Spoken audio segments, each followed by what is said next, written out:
We deal with real numbers every single day, right?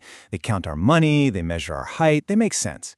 But what if I told you that the fundamental rules of reality, at the tiniest, most basic level, depend on numbers that are imaginary? Well, today we're going to dive into why quantum physics literally can't work without them.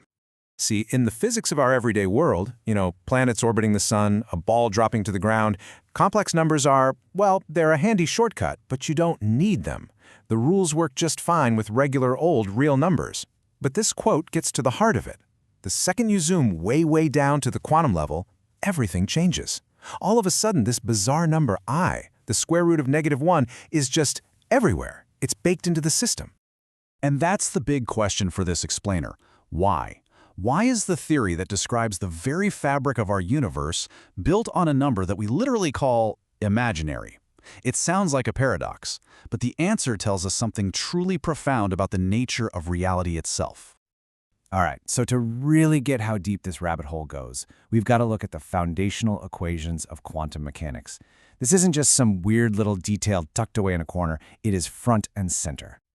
So here's one of the absolute cornerstones of quantum physics, from Heisenberg. You can think of it like a cosmic seesaw. It basically says the more you know about where a particle is, the less you can know about where it's going, and vice versa. This is the math behind quantum uncertainty. And would you look at that? Right there, smack in the middle of the equation that defines this fundamental limit on reality, there's our little friend I. And here's the other heavyweight champion, Schrödinger's equation. This is the master recipe that tells you how any quantum system changes and evolves through time. And yep, there it is again. I is right there at the beginning. It's not optional, it's a key ingredient. So to figure out why, we actually have to take a step back and ask, where did this number even come from in the first place?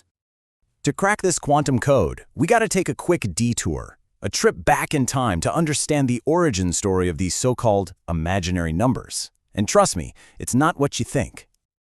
So what even is a complex number? It's actually pretty simple. It's just a number with two parts. You've got your normal, everyday, real part, and then you have an imaginary part, which is just another real number that's being multiplied by I. And I has this one amazing rule-breaking property. I times I equals -1. No real number can do that. That's its superpower. Now here's the crazy part. You'd probably guess that imaginary numbers were invented to solve a simple problem like what's the square root of -1? But that's not it at all. They were actually born from a much gnarlier problem, solving cubic equations.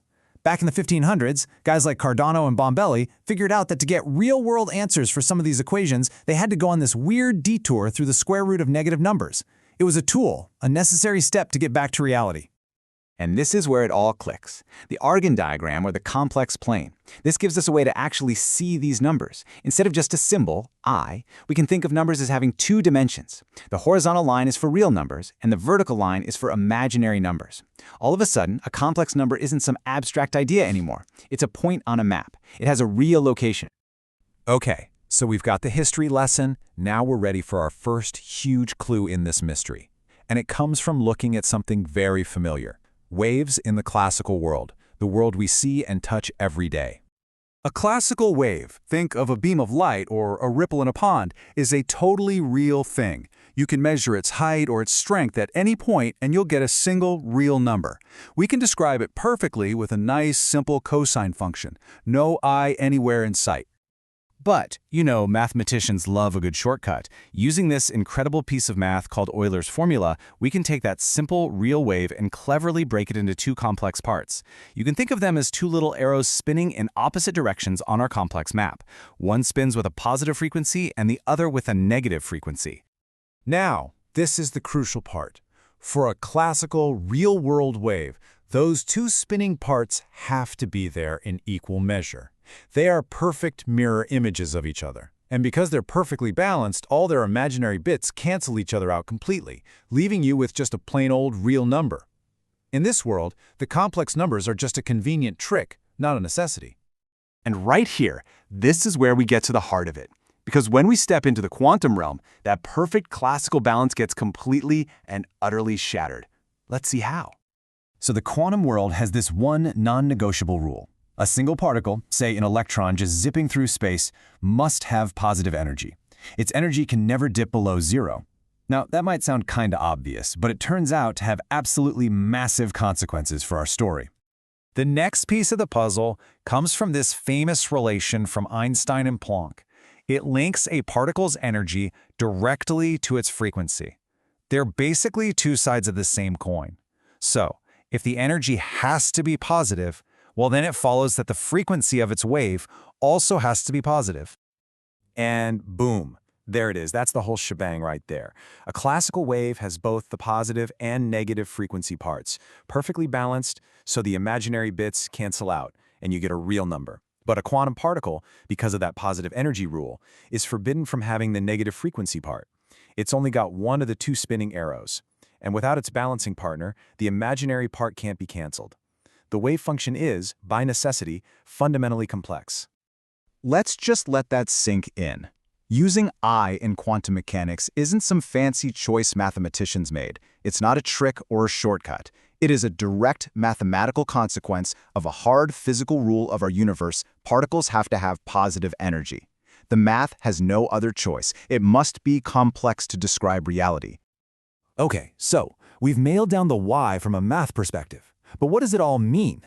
How does this mandatory complex math translate into the weird and wonderful things we actually see in the quantum world? Well, this complex nature is basically the engine that drives quantum probability. Think of that probability amplitude as an arrow on that 2D complex map we saw. It has a length and it points in a direction. To find the actual real-world probability of something happening, you can't just look at where it's pointing. You have to take the length of that arrow and square it. And that process, called the absolute square, always gives you a positive real number, which is exactly what you want for a probability. Just think about that for a second. The imaginary part of the number is absolutely essential for calculating the real probabilities that run the universe. Without that second dimension, without I, you couldn't have quantum interference, the very effect that allows a particle to explore multiple paths at once. The whole quantum world would just fall apart. Which kind of leaves us with one last mind-bending thought. If the operating system of the universe is written in a language that requires complex numbers, then maybe calling them imaginary was just a failure of our imagination.